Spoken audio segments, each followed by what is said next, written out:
Hello everyone, कैसे हो आप सब लोग। आई होप कि आप सभी बहुत ही अच्छे होंगे। तो आज की वीडियो में हम लोग बात करेंगे अपने pathophysiology B pharma second semester के इंपॉर्टेंट क्वेश्चंस के बारे में।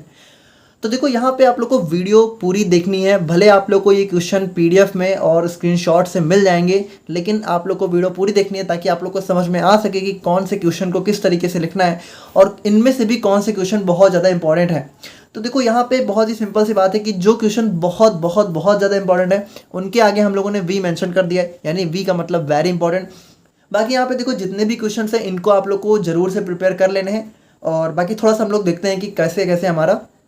अच्छा, यहाँ पे एक बात और है कि इस वीडियो को देखने से पहले आप लोग जो है पैथोफिजियोलॉजी का इंट्रोडक्शन वीडियो जरूर देख लेना, अगर आप लोग को पैथोफिजियोलॉजी अभी तक नहीं पढ़ी है। ठीक है, अगर आप लोगों ने इसको पहली बार यहाँ पे पढ़ना स्टार्ट किया है।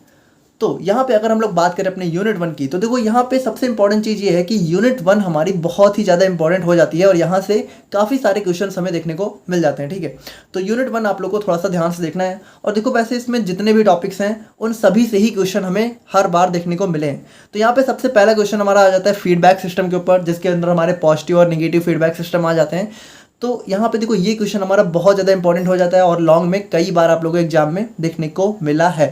उसके बाद हमारा यहाँ पे सेकंड क्वेश्चन आ जाता है causes and pathogenesis of cell injury. ठीक है, तो यहाँ पे रिवर्सिबल और इरिवर्सिबल दो टाइप की सेल इंजरी होती है, तो दोनों ही यहाँ पे पूछ ली जाती हैं।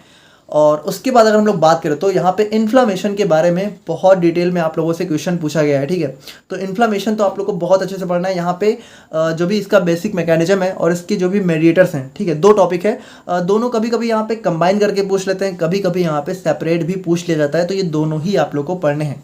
और उसके बाद हम लोग बात करें तो basic principle of wound healing. ठीक है, तो यहाँ पे इसको भी आप लोग यहाँ अच्छे से देख लेना, क्योंकि ये क्वेश्चन भी हमारा कई बार आया हुआ है। और इसके बाद यहाँ पे कभी कभार आप लोगों से adaptive changes in cell injury के ऊपर भी क्वेश्चन देखने को मिला है।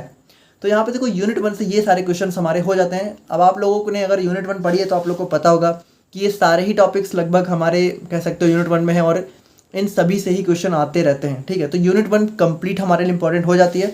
बाकी हम लोग अगर बात करें अपने यूनिट 2 के बारे में, तो यूनिट 2 में देखो, आप लोग को अगर पता होगा तो बहुत सारी डिजीज़ हैं। मतलब बेसिकली हम लोग हार्ट की बात करें तो हार्ट के अंदर बहुत सारी डिजीज़ हैं, लेकिन जो सबसे इंपॉर्टेंट है वो हमारे जाती है हाइपर टेंशन।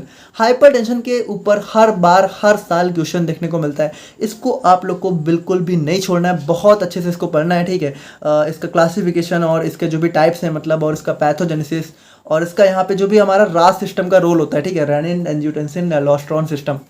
तो यहाँ पे अगर आप लोगों ने इसको पढ़ा है तो आप लोग को पता होगा कि हमारा इसकी पैथोजेनेसिस में रास सिस्टम का भी एक बहुत बड़ा रोल होता है। तो ये सारी चीज़ें आप लोग को बहुत डिटेल में पढ़नी है। उसके बाद हमारे यहाँ पे सेकंड क्वेश्चन आ जाता है अस्थमा के ऊपर। तो ये क्वेश्चन भी हमारा कई बार देखने को मिला है। और यहाँ पे देखो, सबसे इंपॉर्टेंट हमारा acute and chronic renal failure. ठीक है, रीनल फेलियर, तो ये क्वेश्चन आप लोग को जरूर पढ़ लेना। ये क्वेश्चन बहुत बहुत बहुत ज़्यादा इंपॉर्टेंट है, कई बार आप लोगों के एग्जाम में देखने को मिला है। ठीक है, और उसके बाद यहाँ पर रेयरली कभी कभी आप लोगों से CHF एंजाइना और एथेरोस्क्लेरोसिस के ऊपर भी क्वेश्चन देखने को मिल जाता है। तो इनके ऊपर भी आप लोग एक बार नज़र डाल लेना, बट ये ऊपर के तीनों आप लोग को जरूर से पढ़ लेने। ठीक है, तो ये हो गई हमारे यहाँ पे यूनिट नंबर 2। एंड अब हम लोग यहाँ पे बात करते हैं अपने यूनिट नंबर 3 के इंपॉर्टेंट क्वेश्चंस के बारे में। सो यहाँ पे देखो, अगर हम लोग बात करें अपने यूनिट नंबर 3 की, तो यूनिट 3 आप लोग को अगर पता हो तो हमारी सबसे बड़ी सबसे लेंदी यूनिट हमारी यूनिट 3 ही है। अब इसमें अगर हम लोग बात करें तो देखो, वैसे आप लोग को लग रहा होगा कि ये बहुत सारी डिजीज हैं, लेकिन अगर आप लोग खोल के देखोगे तो इससे बहुत ज़्यादा डिजीज हमारी यूनिट 2 में दी हुई हैं। ठीक है, यूनिट 3 में तो हम लोगों ने उसमें जो भी बहुत इंपॉर्टेंट है उनको यहाँ पे मेंशन किया हुआ है। जैसे अगर हम लोग सबसे पहले बात करें तो यहाँ पे आप लोगों से एनीमिया पे क्वेश्चन देखने को मिलता है। अब एनीमिया के बहुत डिफरेंट टाइप्स हैं, तो उनमें से जो सबसे मोस्ट इंपॉर्टेंट क्वेश्चन हमारा आ जाता है आयरन डेफिशिएंसी और सिकल सेल एनीमिया। ये दोनों से क्वेश्चन बहुत ज़्यादा रिपीटेडली देखने को मिला है। बाकी यहाँ पे रेयरली कभी कभी आप लोगों से मेगालोब्लास्टिक एनीमिया के ऊपर भी क्वेश्चन देखने को मिल जाता है। ठीक है, तो ये तीनों आप लोग को यहाँ पे जरूर से पढ़ लेना है। और इन तीनों में भी यहाँ पे ये दोनों तो आप लोग को बिल्कुल भी नहीं छोड़ने हैं। और उसके बाद हम लोग बात करें तो आप लोग यहाँ पे डायबिटीज मेलाइटस को भी जरूर देख लेना, इसके ऊपर भी कई बार क्वेश्चन देखने को मिला है।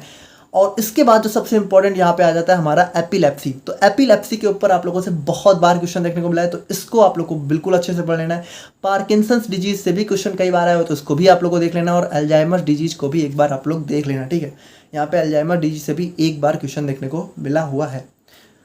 तो ये हो गए हमारे यहाँ पे यूनिट 3 से इंपॉर्टेंट क्वेश्चन। और अब हम लोग यहाँ पे बात करें अपने यूनिट 4 की, तो देखो यूनिट 4 से हमारा जो सबसे इंपॉर्टेंट क्वेश्चन आ जाता है वो हमारा आ जाता है कैंसर के ऊपर।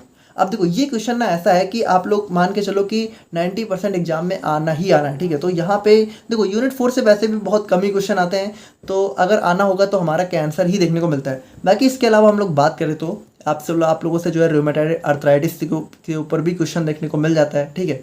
एंड इसके अलावा यहाँ पे आप लोगों से जो है अल्टरनेटिवली जो है इन्फ्लामेटरी बाउल डिजीज, आईबीडी और ऑस्टियोपोरोसिस और हेपेटाइटिस, तो इनके ऊपर भी यहाँ पे कभी कभी क्वेश्चन देखने को मिल जाते हैं। तो इन सभी पे आप लोग एक बार नज़र डाल लेना। देखो अगर आप लोगों को ये डिजीज ज़्यादा लग रही हैं तो एक बार आप अपना सिलेबस उठा के देखो, तो आप लोग को पता लगेगा कि कितनी सारी यहाँ पे आप लोग को डिजीज के बारे में पढ़ना है।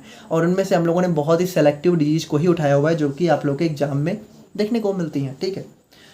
नाउ फाइनली अगर हम लोग बात करें अपने यूनिट 5 के इंपॉर्टेंट क्वेश्चंस के बारे में, तो यूनिट 5 से हमारे यहाँ पे कुछ जैसे कि सबसे इंपॉर्टेंट क्वेश्चन हमारा यहाँ पे एड्स और ट्यूबरक्लोसिस, इन दोनों से ही हमारा सबसे इंपॉर्टेंट क्वेश्चन हमारे ये दोनों हो जाते हैं, ठीक है। और इन दोनों से क्वेश्चन बहुत ज़्यादा देखने को मिलता है। बाकी इन दोनों के अलावा अगर हम लोग बात करें तो कभी कभी आप लोगों से जो है लेप्रोसी और यूरिनरी ट्रैक्ट इन्फेक्शंस, इनके ऊपर भी क्वेश्चन देखने को मिल जाता है। अब देखो यहाँ पे मेरी आप लोगों से एक सजेशन है, रिक्वेस्ट है, जो भी आप लोग समझो, बस यही है कि आप लोग एक बार पैथोफिजियोलॉजी का इंट्रोडक्शन वीडियो जरूर देख लेना, ताकि आप लोगों को समझ में आ सके कि यहाँ पे इन क्वेश्चंस को किस तरीके से करना है, ठीक है। क्योंकि यहाँ पे देखो इन क्वेश्चंस को करने का एक सेट पैटर्न होता है। लाइक सबसे पहले आप लोगों को इंट्रोडक्शन लिखना होता है, उसके बाद यहाँ पे इसके कॉजेज लिखने होते हैं, उसके बाद यहाँ पे उसकी जो है पैथोजेनेसिस यानी कि मैकेनिज्म को एक्सप्लेन करना होता है, उसके बाद सिम्टम्स लिखने होते हैं, उसके बाद आप लोग को यहाँ पे ट्रीटमेंट और यहाँ पे कॉम्प्लिकेशंस वगैरह अगर कुछ होते हैं तो वो मेंशन करना होता है। तो इस तरीके से हम लोग हर एक क्वेश्चन का आंसर करते हैं। और यहाँ पे आई होप कि आप लोगों ने थोड़ा बहुत पढ़ा होगा, नहीं पढ़ा है तो आप लोग यहाँ पे जाके देख लेना, हम लोगों ने सारे क्वेश्चंस को इसी तरीके से मेंशन किया हुआ है।